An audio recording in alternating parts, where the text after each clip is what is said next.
Every year when we light the holy fire, we remember Prahlad.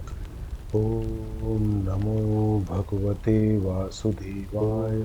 Om Namo. The devoted child whose faith in Lord Vishnu could not be shaken by fear, pain, or death.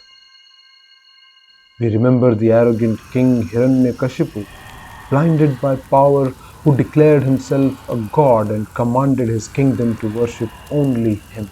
But there is one name we often forget, the very name this festival is named after, Holika.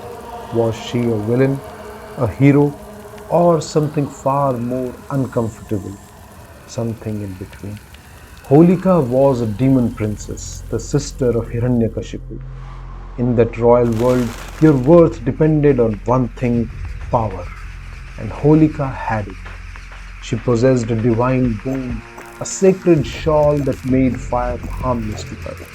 Flames that burned others would feel cool against her skin. But her brother did not want her to use that power to survive fire. He wanted her to use it to kill.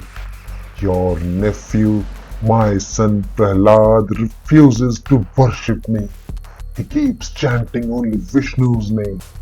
If he is not stopped, others like him will rise. The people will question my authority. They will overthrow us. I have tried everything. I had him thrown from mountains, crushed under elephants, bitten by serpents, and yet he lives. There is only one way left. Take him into the fire. Your divine shawl will protect you, and Prahlad will burn. Holika had a choice. She could have refused. She could have said, I will not kill an innocent child. She could have refused to misuse her blessing. But standing for truth against a tyrant demands a terrible price. Supporting power is always easy. And the mind is very skilled at coming up with justifications. He is my brother, how could I refuse? He is powerful. If I disobeyed, he might have killed me too. What difference can I make alone? What is written in destiny will happen anyway. Perhaps Holika told herself something like this, and quietly she bowed her head. The fire roared. Holika sat within the flames, wrapped tightly in her divine shawl. Prahlad sat beside her, calm, unmoving, chanting the name of Vishnu. Hiranyakashipu stood watching. The ministers stood watching. Everyone waited for the child to burn. But then something shifted.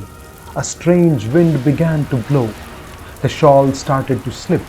Holika tightened her grip, but the shawl would not obey her. It moved toward Prahlad. For the first time, Holika felt fear. Not fear of fire, but fear of truth. And the truth was this: she had chosen wrong. The flames rose higher. Prahlad survived. Holika burned. Holika is not just a character from mythology. She lives within all of us. Whenever we see the powerful oppress the weak and stay silent, whenever we turn a blind eye to a wrongdoing just because it's being done not to us but to somebody else, whenever we try to escape responsibility by saying, I was just following the orders, in all such instances, Holika lives within our hearts. That is why we celebrate Holi.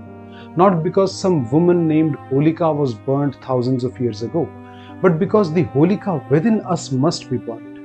That is why the next day is the festival of colors. It is only when we can burn our inner fear, ego, anger, greed, jealousy, and selfishness that the true colors of Holi can spread in our lives. From the entire Mahabalak team, wishing you a very happy and colorful Holi.